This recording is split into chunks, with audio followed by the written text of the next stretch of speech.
Bismillahirrahmanirrahim. Assalamualaikum warahmatullahi wabarakatuh. Alhamdulillah wa bihi nasta'in. Asyhadu an la ilaha illallah wahdahu la syarika lah. Wa asyhadu anna Muhammadan abduhu wa rasuluh. ونصلي ونسلم على هذا النبي الكريم سيد المرسلين وعلى آله وصحبه أجمعين. أما بعد، أيها المؤمنون اتقوا الله، أوصيكم وإياي بتقوى الله، فقد فاز المتقون. Muslimin dan muslimat, mudah-mudahan dirahmati Allah Subhanahu wa taala. Di dalam sebuah hadis riwayat Imam At-Tirmizi, cerita tentang bagaimana benci sebahagian orang kepada Sayyidina Uthman bin Affan radhiyallahu an. Uthman dia kontroversi, tuan-tuan. Selepas wafat Nabi, naik Sayyidina Abu Bakar As-Siddiq.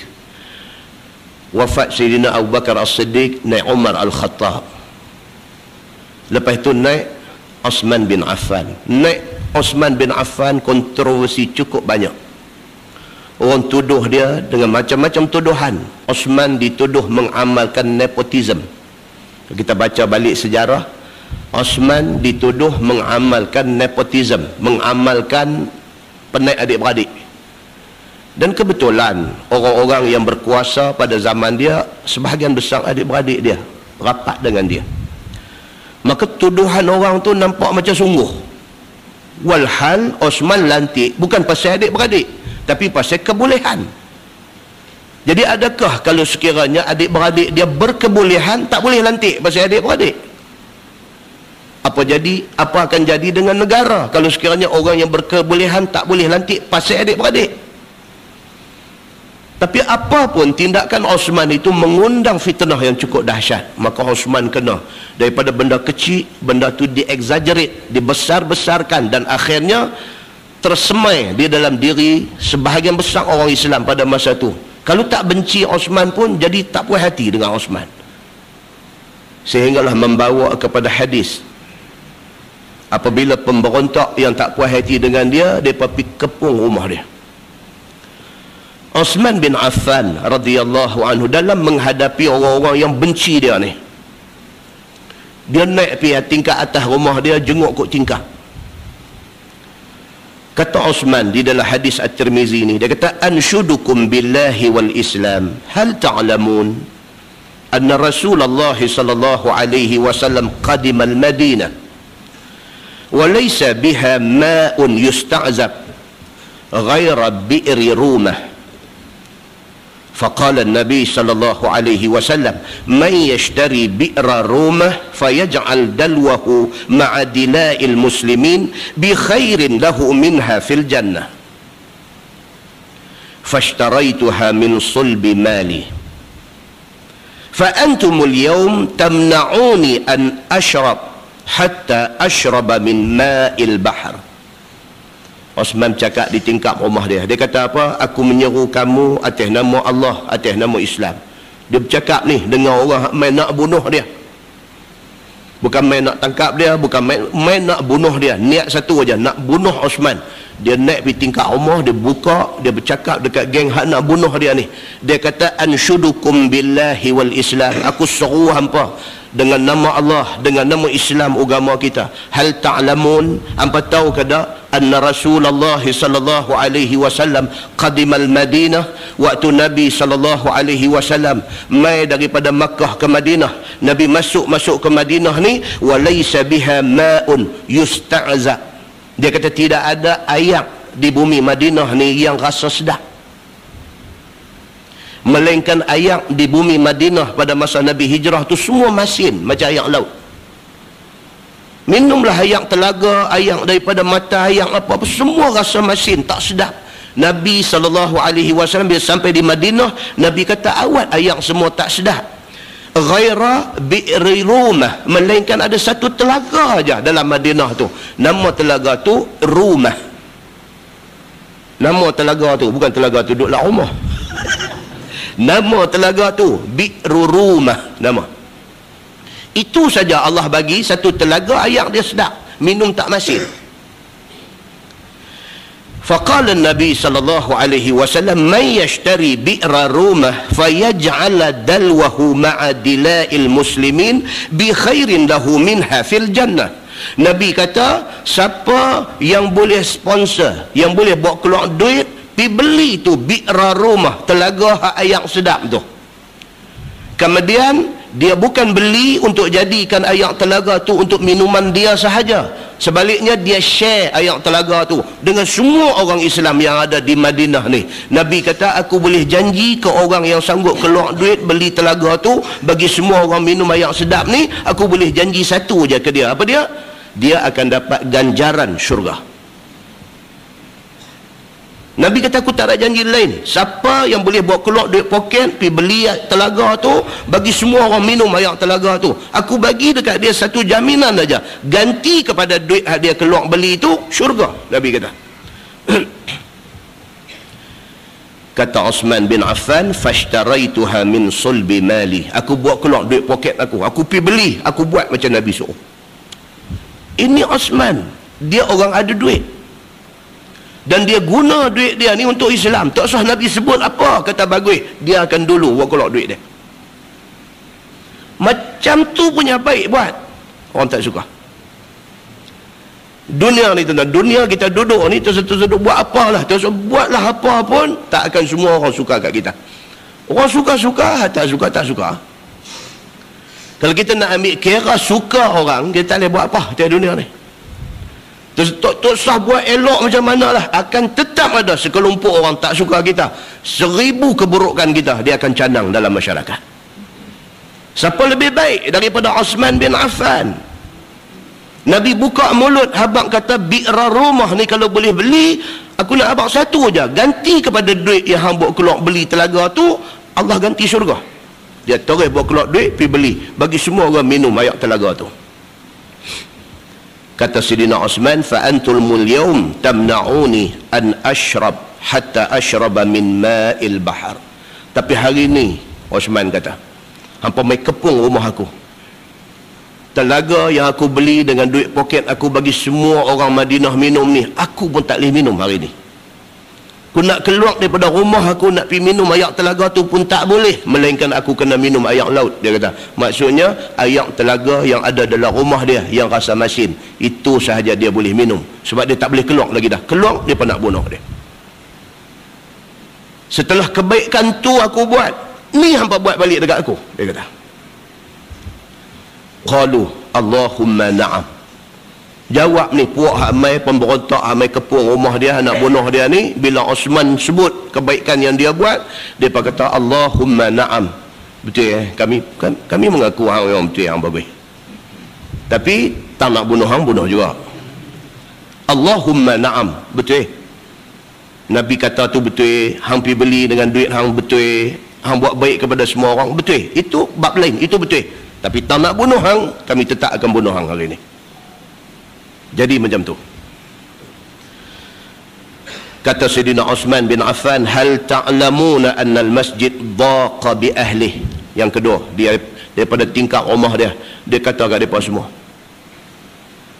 hal ta'lamun anna al-masjid dhaqa bi ahlihi. Hangpa tahu tak? Dia kata, dia tunjuk Masjid Nabawi, Masjid Madinah, dia tunjuk Masjid Nabawi. Hangpa tahu tak tu masjid tu dia kata dhaqa bi ahli, dah sempit dengan orang yang semakin ramai masuk Islam.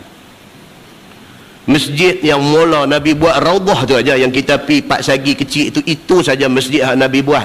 Kemudian dia mengalami proses extension yang diperbesar. Apabila orang masuk Islam makin ramai, orang pi masjid makin ramai, masjid sudah jadi sesak. Faqala Nabi sallallahu alaihi wasallam, man yashtari buq'ata ala fulan fayazidaha fil masjid bi khairin minha fil jannah. Nabi buka mulut, Nabi kata, siapa yang boleh bawa keluar duit beli tanah sebelah ni, untuk kita boleh buat extension masjid kita supaya lebih ramai orang boleh semayang di masjid. Siapa yang sanggup buat keluar duit beli tanah sebelah ni untuk kita perbesar masjid, ganti kepada duit yang dia buat keluar tu ialah syurga. Nabi kata lagu tu, fashtaraituha min sulbi mali, aku buat keluar duit aku, tanah tu aku beli dengan duit aku, dia kata. Ni Osman, tuan-tuan, ini Osman bin Affan. Fa antumul yawm tamna'uni an usalliya fiha rak'atain, tapi hari ni dia kata hampa kepung rumah aku sampai aku nak pi masjid yang aku perbesar tu, aku nak sembahyang 2 rakaat pun tak boleh, dia kata. Osman bin Affan sebut macam tu. Kemudian yang ketiga dia sebut lagi, hampa ingat tak waktu perang Tabuk, ni hadis ni panjang. Hampa ingat tak waktu perang Tabuk? Perang Tabuk berlaku dalam keadaan negara tengah inflasi pada masa tu. Ada duit pun barang tak ada nak beli. Dan orang pun tak ada duit pada masa tu. Dalam keadaan inflasi, dalam keadaan susah macam tu, jadi perang Tabuk. Nabi kata siapa yang boleh infak duit untuk kegunaan tentera nak pergi perang dalam perang Tabuk ni, aku tak ada janji lain melainkan syurga. Osman bangkit, mau banyak mana dia bagi duit dia. Dia sebut lagi di atas rumah dia, di tingkap rumah dia, dia kata hampa tahu dah aku seru hampa atas nama Allah dan atas nama Islam. Hampa tahu tak pernah satu hari dia kata anna Rasulullah sallallahu alaihi wasallam ala sabiri Makkah. Nabi sallallahu alaihi wasallam dengan kami ni semua ni duk ada di atas bukit Sabir di Makkah. Wa ma'ahu Abu Bakrin wa Umar wa ana. Dia kata ada dengan Nabi di atas bukit Sabir tu ialah Abu Bakar, Umar dan aku. Dia kata Sayyidina Osman. Fataharrakal jabal hatta tasaqatat hijaratuhu bil hadid. Waktu kami 4 orang duk ada atas bukit tu, Nabi, Abu Bakar, Umar, Osman duk atas bukit Sabir ni, tiba-tiba bukit tu bergegang. Tiba-tiba bukit tu bergoncang, bergegang. Qala faraqadahu birijlih. Nabi hentak dengan kaki dia di bukit yang bergegang ni. Nabi injak dengan kaki dia di bukit tu. Wa qala Nabi sallallahu alaihi wasallam uskun Sabir. Nabi kata wahai bukit Sabir, diam. Nabi kata, pasal dia duk bergegang. Nabi kata uskun, uskun ni makna tenang. Uskun Sabir, diam wahai bukit Sabir. Fa inna ma'alaika nabi. Nabi kata ni hak duk berdiri di atas hang ni Nabi. Nabi Muhammad kata was-siddiq, dan Abu Bakar as-siddiq, wasyahidani, dan 2 orang yang bakal mati syahid. Nabi sebut dah. Masa tu Umar tak tahu kata dia akan mati syahid, Osman tak tahu kata dia akan mati syahid. Nabi sebut. Nabi kata uskun Sabir, wahai bukit Sabir, diam. Ni atas hang ni bukan calang-calang orang. Atas hang ni Nabi, di atas hang ni As-Siddiq, Sayyidina Abu Bakar As-Siddiq, di atas hang ni Umar, di atas hang ni Osman. Yang kedua-dua orang ini syahidani, depa akan syahid esok ni. Bukit ni bila Nabi hentak kaki kata lagu tu, diam dia, berhenti bergegang dia. Osman kata hampa lupakah kepada kejadian ni? Kata dekat pemberontak nak mai bunuh dia. Qalu Allahumma na'am. Depa kata betul, kami tak lupa, kami ingat benda tu, tapi tang bunuh hang bunuh juga. Oh, dahsyat tuan. Ini pasal apa? Balik kepada hak mula kita kata tadi, benci. Kebencian tu dia boleh membawa pergi sampai macam tu. Tengok balik Abu Jahal benci Nabi macam mana, sampai turun ayat dalam surah Al-Alaq, sampai Tuhan kata, hampa tengok dah orang-orang ni, hampa nak pergi tegah orang semayang, baguskah hampa ni? Hampa nak pergi tegah orang yang dapat hidayah, orang yang menyeru kepada taqwa, baguskah hampa ni? Ini berlaku. Depa nak buat kepada orang yang semayang, kepada orang yang menyeru kepada taqwa. Sayyidina Osman bin Affan radhiyallahu anhu. Bila dah macam tu respon puak pemberontak ni, qala Osman Allahu Akbar. Osman bertakbir, dia kata Allahu Akbar, syahiduli. Dia kata saksikanlah bahawa aku akan syahid. Dia kata lah, syahiduli, saksikanlah bahawa aku akan syahid. Wa rabbal Ka'bah anni syahid, anni syahid, anni syahid. Dia kata saksikanlah demi Tuhan Kaabah, aku akan mati syahid, aku akan mati syahid, aku akan mati syahid. Dia kata-kata 3 kali, dia bakar pintu rumah dia, dia pecah masuk dalam rumah dia, dia hinjak dia dengan besi, pecah kepala berdarah, darah sembung di Quran dia tengah baca. Mati Sayyidina Osman. Kalau kita baca balik cerita-cerita ni, sejarah-sejarah, kita tahu macam mana kebencian boleh menyebabkan kemusnahan yang macam tu. Tonton tengok balik dalam hadis riwayat daripada Aisyah radhiyallahu anha. Kata dia, qala Nabi sallallahu alaihi wasallam fi maradih. Aisyah kata Nabi sallallahu alaihi wasallam tengah sakit. Nabi bercakap. Nabi kata, wadittu anna indi ba'da ashabi. Nabi kata, aku teringin sangat dalam keadaan sakit ni, kalaulah sahabat-sahabat ada dengan aku. Nabi kata, dalam dua sakit tu, Nabi kata, kalaulah ada sahabat-sahabat aku sama dengan aku masa aku sakit ni, alangkah seronoknya. Qulna ya Rasulullah, alla nad'u laka Abi Bakr. Isteri Nabi ada ni kata, ya Rasulullah, nak kami panggil Sayyidina Abu Bakar mai ke? Fasakata. Nabi diam. Dia tak mengaku, dia tak kata tak sah, dia tak apa. Fasakata, diam. Qulna alla nad'u laka Umar. Isteri dia kata, ya Rasulullah, nak suruh kami panggil Sayyidina Umar mai ke? Fasakata. Nabi diam.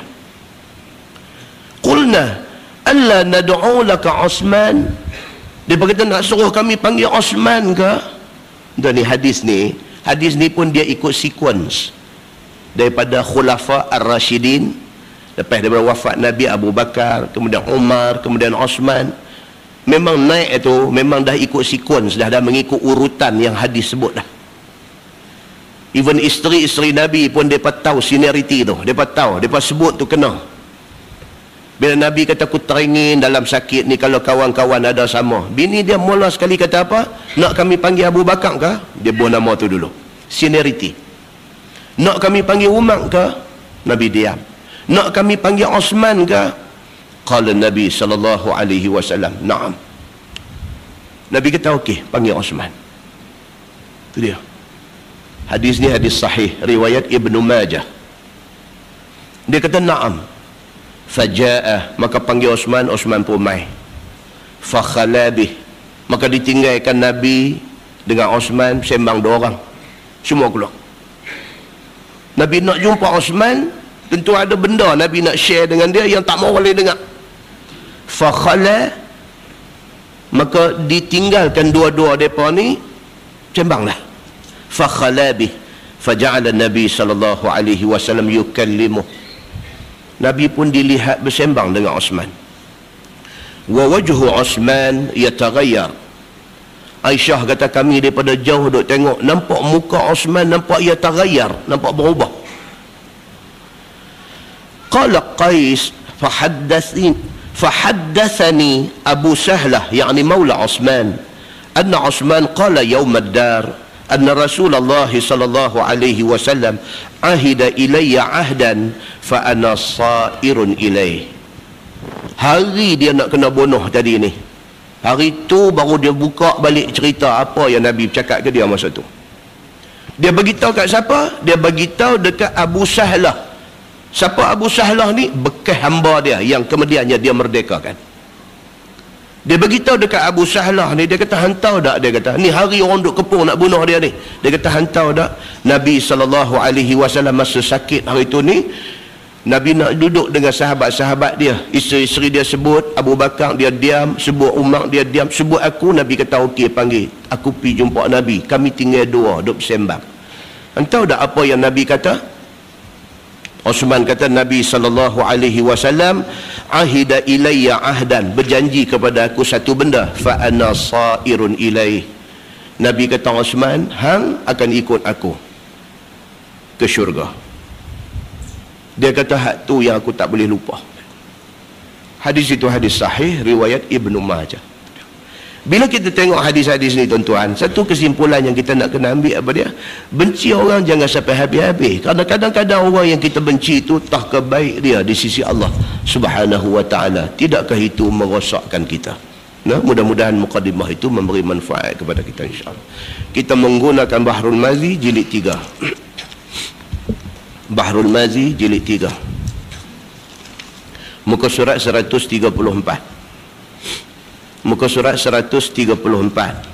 Bab ma jaa iza uqimatis salah fala salata illa al-maktubah.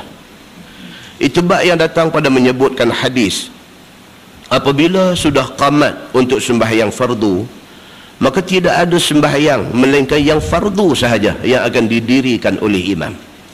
Tajuk malam ni dia nak bagi tahu, kalau kita pergi masjid, kita pergi surau, bila kita sampai kebetulan kita sampai orang qamat.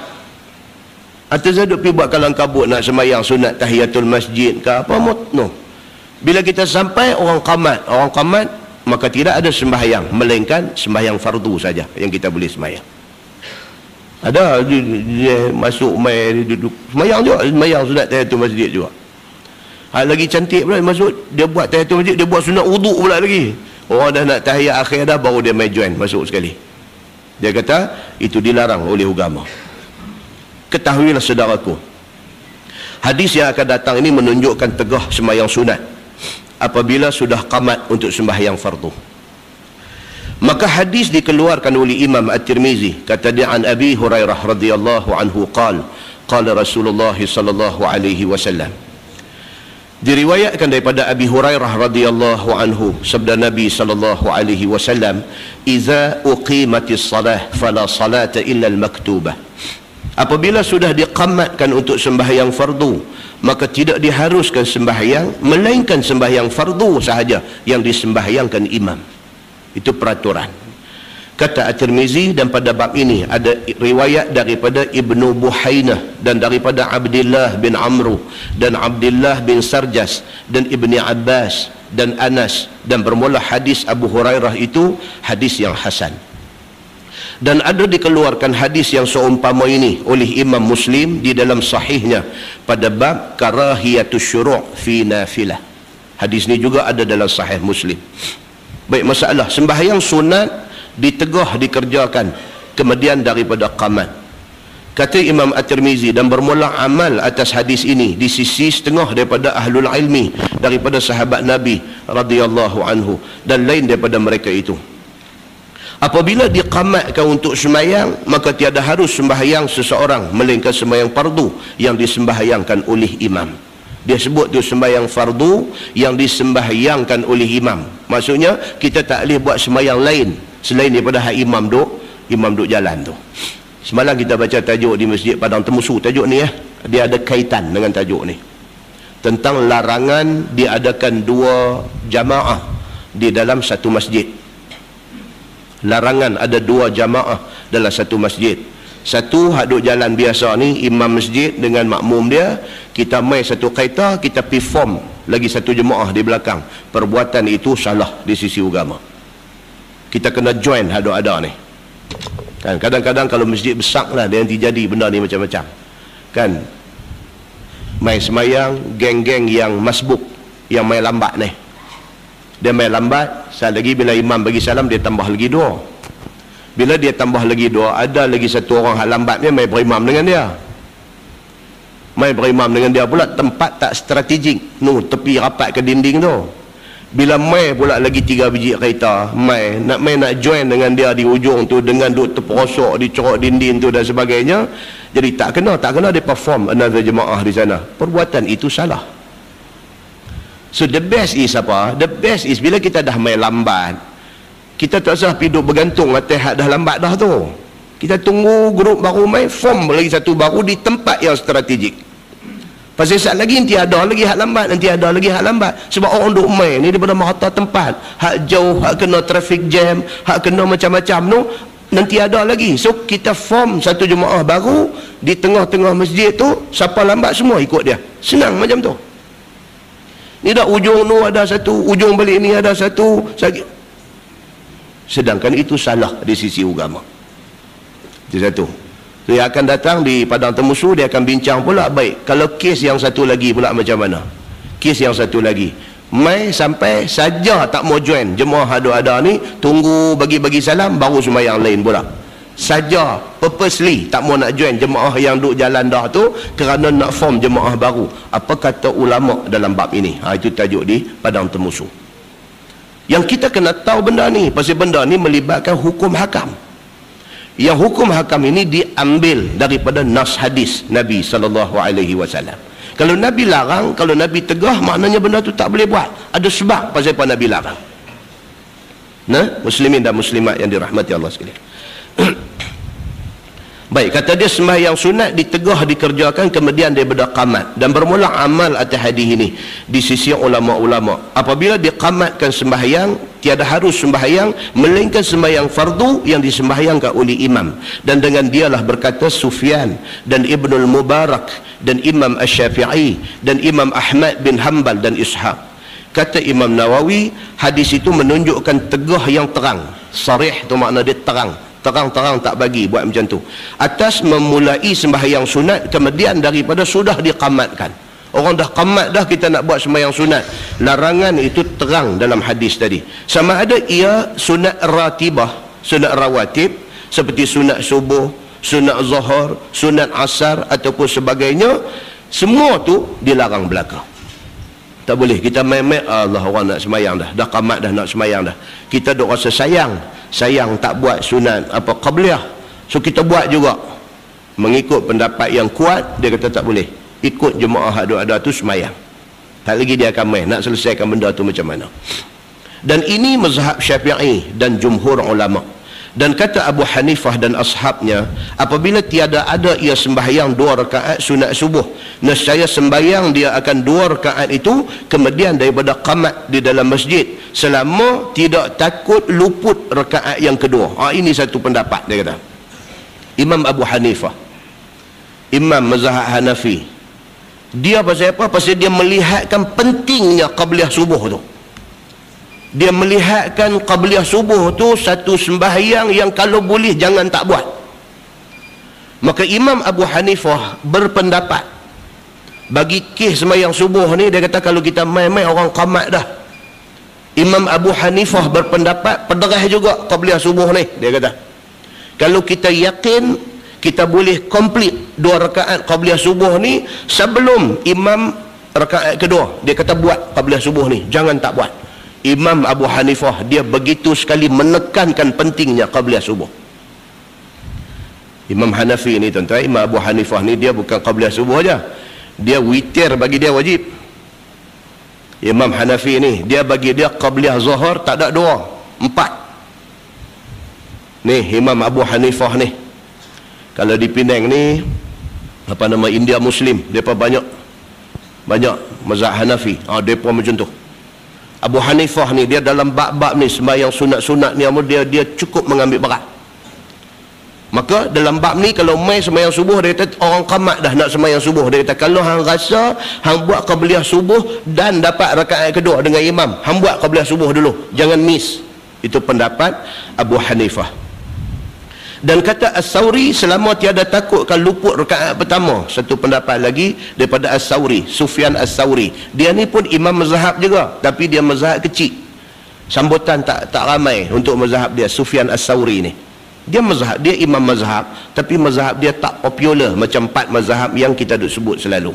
Dia pendapat apa? Kalau kita dan perhabis qabliyah subuh tu dan dapat rakaat pertama dengan imam, buat dulu qabliyah subuh. Ini 2 pendapat. Dan kata satu taifah, satu yang geng lain lagi, sembahyang ia akan keduanya di luar masjid dan tiada disembahyangkan dia, yakni sunat subuh itu di dalam masjid, kemudian daripada qamat sembahyang subuh itu di dalam masjid. Ada satu lagi pendapat, dia kata kalau nak buat juga qabliyah subuh sedangkan orang dah qamat dah untuk sembahyang subuh, buat di luar, jangan masuk dalam masjid buat. Dia kata pasal apa? Kerana menghormati hadis Nabi yang melarang ni, apabila orang dah qamat tidak ada lagi sembahyang fardu, maka kita sembahyang di luar. Dia kata jangan sembahyang di dalam, seolah-olah tunjuk kata kita ni tak entang dengan hadis Nabi SAW.